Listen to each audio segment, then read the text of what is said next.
अस्सलाम वालेकुम my YouTube family, welcome to my channel Umme Saad vlogs.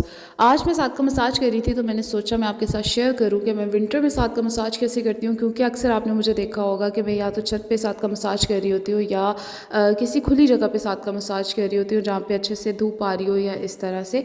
लेकिन अब चूँकि बहुत ज़्यादा सर्दी हो चुकी है, बहुत ज़्यादा ठंड हो चुकी है और बिल्कुल भी बाहर निकलो तो फ़ौरन से आपको चाहे धूप में भी हो तो ठंडी हवा चल रही होती है और बहुत ज़्यादा ठंड लग रही होती है। अब विंटर है तो साद का मसाज मैं रूम में कर रही हूँ। इस तरह से मैंने साद के इर्द गिर्द एक बाउंड्री से बना दिया है। हीटर मैंने पहले से ऑन करके रख दिया था और कमरे का टेम्परेचर काफ़ी नॉर्मल हो चुका है। जब भी आपने बच्चे का मसाज करना हो तो आप हीटर ऑन कर लें और कमरे को पहले वार्म अप होने दें, अच्छे से हीट अप होने दें। जब रूम टेम्परेचर इतना हो जाए कि आप इजीली बच्चे को सेटिस्फाइड हो कि आप उसका मसाज कर सकते हैं, क्योंकि रूम टेम्परेचर का नॉर्मल होना बहुत ज़रूरी है। छत पर या किसी खुली जगह पर भी बच्चे का मसाज इसलिए नहीं ज़्यादा कर सकते क्योंकि वहाँ पे आप टेम्परेचर को अपने हिसाब से नॉर्मल नहीं कर सकते हैं, लेकिन रूम में आप हीटर ऑन करके टेम्परेचर को नॉर्मल कर सकते हैं। इसीलिए प्रेफर करें कि रूम में मसाज करें और साथ में इस तरह से कोई बाउंड्री बना लें ताकि इर्द गिर्द से हवा बिल्कुल भी आने का डर ना हो।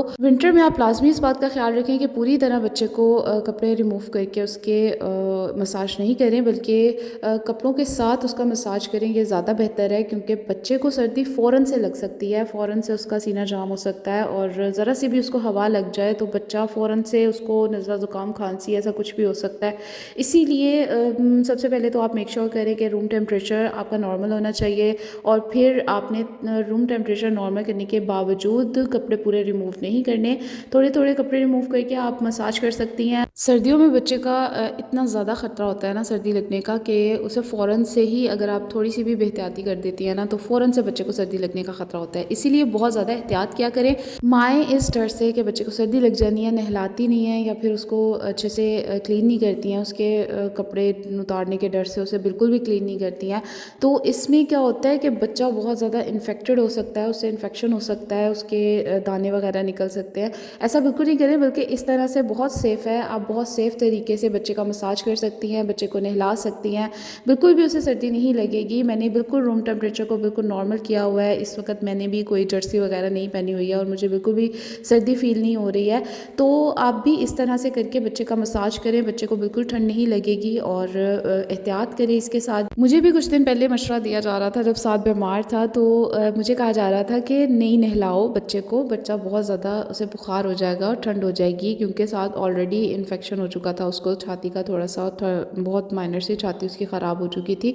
तो मुझे सब कह रहे थे कि नहीं नहलाओ नहीं नहलाओ, तो मैंने उसको नहीं नहलाया कुछ दिन, 1 हफ़्ता या 1.5 हफ़्ता तकरीबन साद को मैंने नहीं नहलाया। तो उसका क्या नतीजा हुआ कि साद को बहुत ज़्यादा इन्फेक्शन हो गया, उसके फुल फेस पे छोटे छोटे से दाने निकल आए और थाइस पे और उसकी चेस्ट पे बहुत से ना दाने निकल आए थे और ये यही वजह थी कि मैंने साद को नहलाया नहीं था। और उसके बाद से मैंने बिल्कुल भी किसी की भी बात नहीं सुनी और मैंने अब हर रोज़ साद को या तो मैं क्लीन करती हूँ, स्पॉन्ज बाथ देती हूँ या फिर उसको अच्छे से मालिश करके उसके बाद नीम गर्म पानी से नहला के उसे रेडी कर देती हूँ।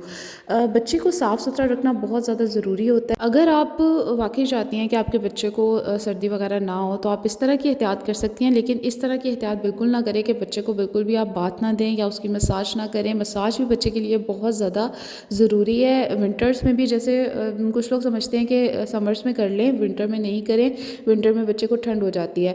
ऐसा नहीं है, विंटर्स में भी उतना ही मसाज ज़रूरी है, क्योंकि बच्चे की ग्रोथ में एक बहुत बड़ा पार्ट है मसाज का, कि बहुत एक अहम हिस्सा है मसाज, तो इसको करना ज़रूरी होता है। बच्चा इससे काफ़ी एक्टिव होता है। साथ को भी मैं जिन दिनों में बात नहीं दे रही थी और साथ में उसको मसाज भी नहीं कर रही थी तो साथ काफ़ी चिड़ा चिड़ा रह रहा था, तो इसकी यही वजह थी कि बच्चे का एक्टिव होने में बहुत ज़्यादा पार्ट होता है कि उसे साफ़ सुथरा रखा जाए, उसे कपड़े बार बार चेंज किए जाएँ और अच्छे से क्लीन किया जाए। अगर आप ये छोटी छोटी सी एहतियात कर लेती हैं, जैसे आप रूम टेम्परेचर को नॉर्मल करें, आप खुद फील करेंगे कि अब बिल्कुल भी सर्दी नहीं है और बच्चे को मसाज दिया जा सकता है। और फिर भी लेकिन उसके बावजूद आप ये एहतियात करें कि पूरी तरह से बच्चे के क्लॉथ को रिमूव नहीं करें, बल्कि थोड़ा थोड़ा बच्चे के बॉडी से कपड़े को हटाकर आप मसाज कर सकती हैं।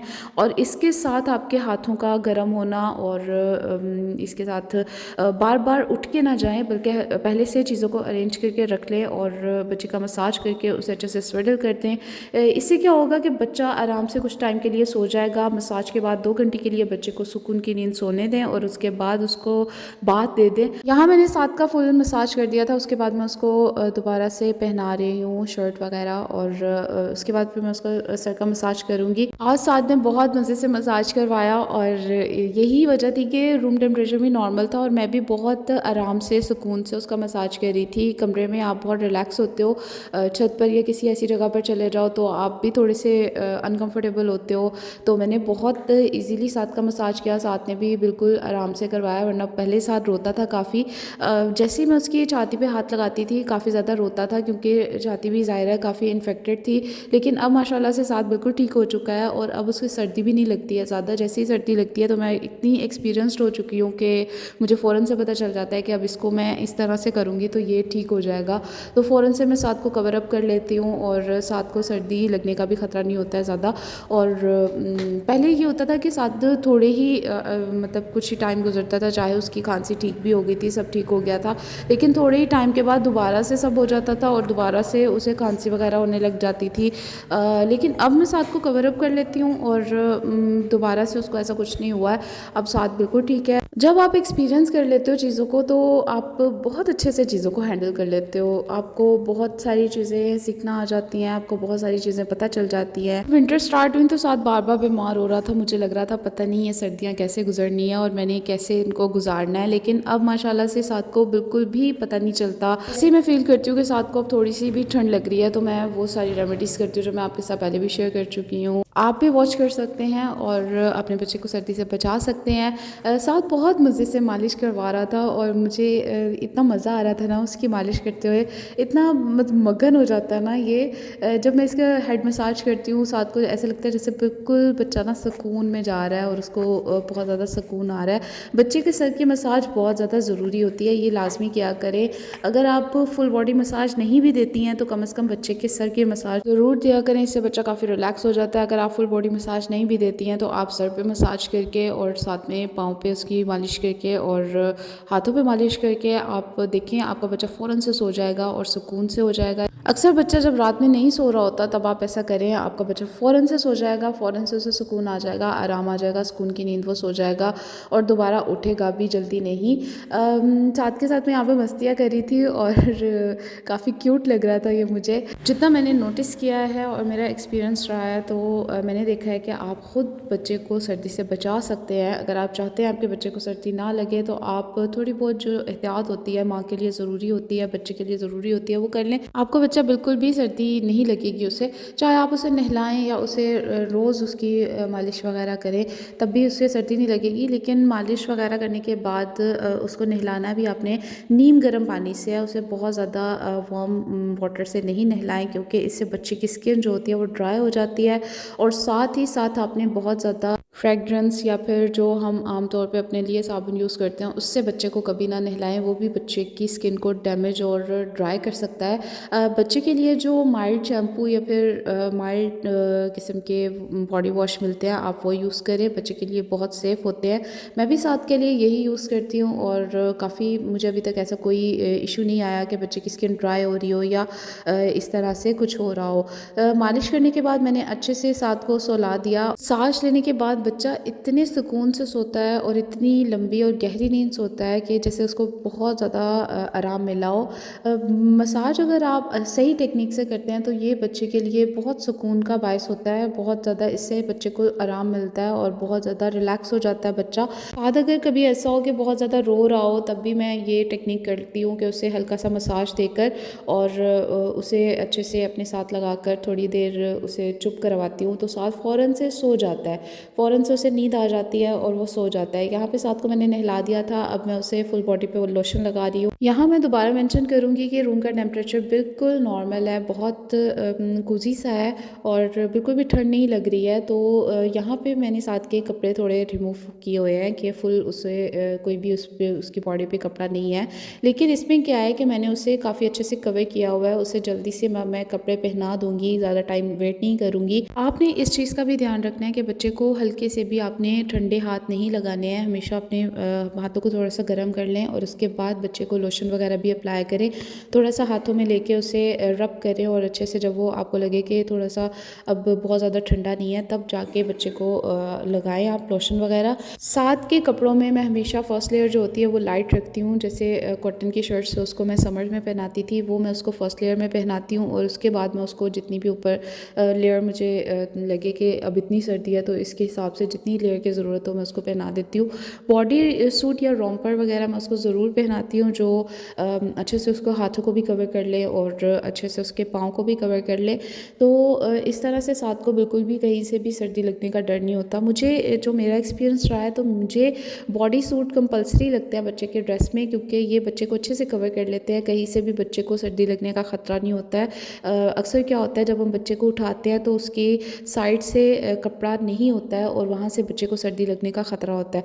अगर हमने बॉडी सूट वगैरह या रोम्पर वगैरह इस तरह के पहनाए हो लाइट से, तो इससे क्या होता है बच्चा फुल कवर हो जाता है और उसे सर्दी लगने का बिल्कुल भी ख़तरा नहीं होता है और काफ़ी बच्चा रिलैक्स रहता है इसमें। सर्दियों में भी आप बच्चे को ओवरलोड नहीं कर दिया करें कपड़ों में। जितनी ज़रूरत हो या जितना टेम्परेचर हो उसके हिसाब से आप बच्चे को कवर किया करें। बच्चा अगर ओवरलोडेड भी कर दिया जाए कपड़ों में तो भी बच्चे को ज़्यादा इरिटेट होना शुरू हो जाता है और उसके लिए ठीक नहीं होता, बच्चा रोना शुरू हो जाता है। तो इतनी ज़्यादा आप कपड़े नहीं पहनाएं। 1-2 लेयर अगर आपको इनफ लग रहा है कि ये आपके टेम्परेचर के हिसाब से जितने आपने कपड़े पहने हैं उससे 1-2 लेयर ज़्यादा कर सकते हैं, लेकिन उससे ज़्यादा करेंगे तो बच्चा भी इरिटेट होगा और घुटन फील करेगा। यहाँ पे मैंने साथ को ऊपर इसकी नानों के पास छत पे भेजना था, इसीलिए मैं इसको एक और रोम्पर पहना रही हूँ ताकि ये बिल्कुल कवर हो जाए और थोड़ी सी धूप भी इसको लग जाए। बच्चे को सर्दी से बचाने के लिए मेन बात एक तो कपड़ों की होती है और दूसरी थोड़ी बहुत आपकी एहतियातें होती है। अगर आप ये कर लेते हैं तो यकीन माने आपके बच्चों को पूरी सर्दी नहीं लग सकती है और बहुत ज़्यादा आराम से आप सर्दियों को इंजॉय कर सकते हैं, सर्दियों को गुजार सकते हैं। लेकिन इसमें ये भी बहुत बड़ा एक है कि आप बच्चे को ज़्यादातर घर में रखें। अगर आप इसको बाहर लेके जाते हैं तब बच्चे को ज़्यादा सर्दी लगती है, क्योंकि जब भी मैं साथ को बाहर लेके जाती हूँ साथ को तब ज़्यादा सर्दी लगती है और जब मैं उसको घर में या फिर घर में ही रखती हूँ ज़्यादा, तो साथ को कभी भी इतना ज़्यादा उसको नहीं होता है। अब जब से साथ लास्ट टाइम बीमार हुआ था उसके बाद से अब तक उसे एक बार भी ऐसा कुछ नहीं हुआ कि अब उससे खांसी हो रही हो या इस तरह से कुछ हो रहा हो जैसे उसे पहले होता था। हमेशा उसकी छाती ख़राब रहती थी और इस तरह से साथ रहता था, लेकिन अब ऐसा नहीं है। यहाँ पे साथ को मैंने रेडी कर दिया है, अब साथ अपनी नानों के पास चला जाएगा। कोशिश करें कि बच्चे को 12 से 3 बजे के दरमियान में नहलाएं, क्योंकि इसमें थोड़ी बहुत धूप भी होती है, तो आप वहाँ पे बच्चे को लेके जा सकते हैं। इसी के साथ ही अगर आप मेरे चैनल पर नए हैं तो चैनल को सब्सक्राइब कर दें, वीडियो को लाइक कमेंट शेयर करना नहीं भूलिएगा। Thanks for watching my video.